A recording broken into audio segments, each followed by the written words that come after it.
Yeah, that's me washing the dishes, and yes, I'm having a fucking blast. This is amazing.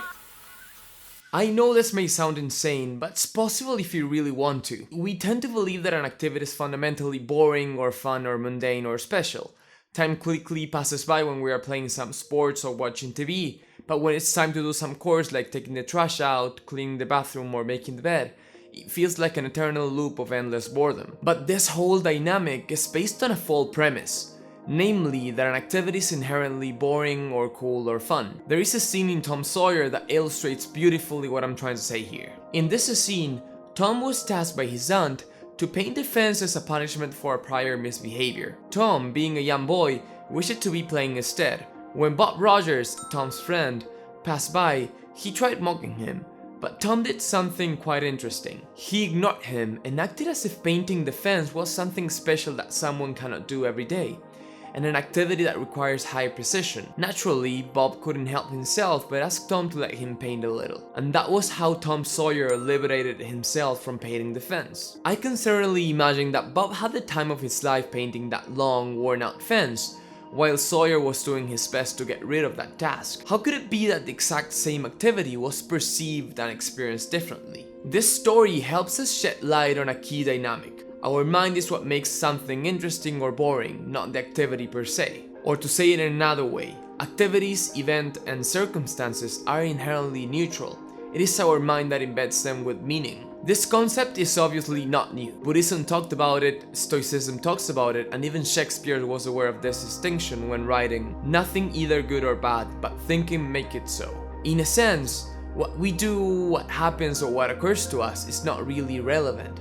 What matters is how we hold them in our experience and the meaning or significance we bet them with. What this means is that we can have a blast washing the dishes or picking up our dog's poop. We can enjoy doing our chores, cleaning the house and doing taxes.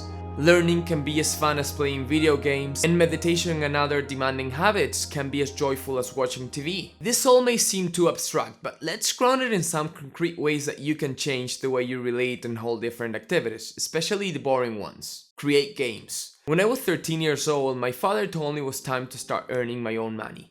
So during my summer vacations, he gave me a part-time job where my task was to upload invoices on the system. It cannot get more boring than that, right? So I had two options here. The first one was to hate myself, the job, and my father every single moment of it. And the second one was to find a way to enjoy the process. And thankfully, that's what I did. I created a game in which I wrote down how many invoices I could upload in an hour. The idea was to beat my own record each time, and as time went on, I learned different ways to improve the upload process, and in a couple of weeks, I doubled my productivity. Basically, what you're trying to do with this technique is to gamify an activity. That could be using an app for meditation, seeing how many dishes you can wash in 10 minutes, or finding ways to improve the clothes folding process. Finding something interesting. When I was in high school, I hated maths and physics. Sure, I was competent at it, but it was not even close to a passion of mine.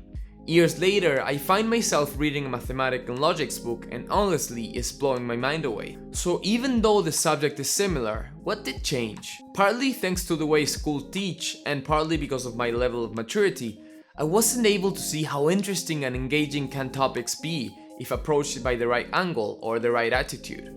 How crazy is that numbers can explain how reality works, or how these physicists and mathematicians discovered what they discovered? What was believed before that theory came into being? What is its application? I find these questions pretty interesting. Or take history. You could see it as something that you need to memorize to pass a test, or you can approach it as a non-fiction story that actually took place. More interestingly, who are the ones narrating the story? What are the consequences of it? Why is it told the way it's being told? And much, much more. There's always something interesting to find in anything that you do. To find it, it's a mindset.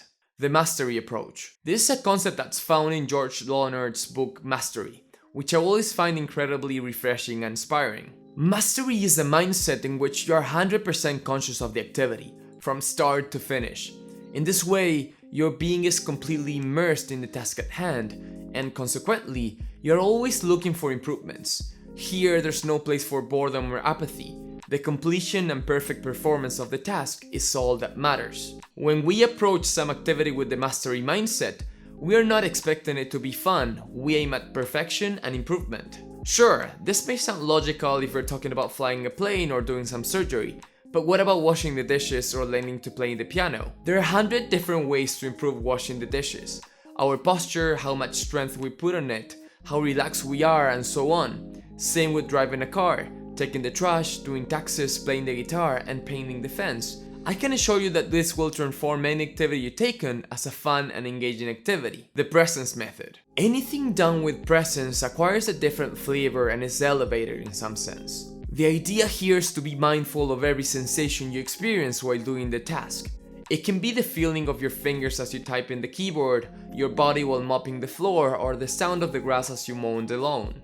By immersing yourself in the experience, the mind doesn't have the space to entertain other ideas other than the task at hand. Meditation and mindfulness as a practice comes very handy here.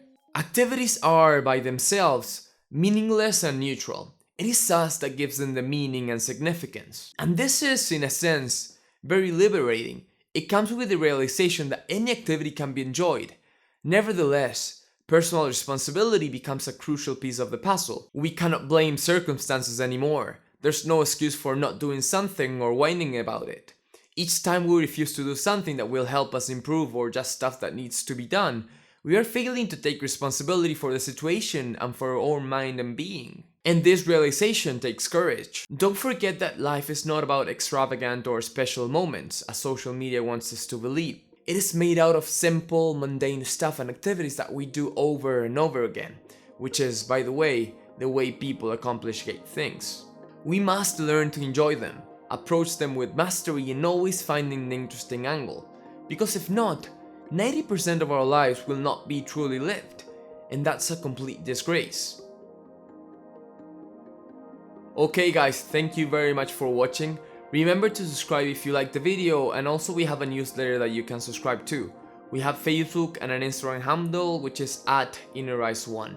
Again, thank you very much for watching, and if you liked it, please share it with a friend. Take care and peace.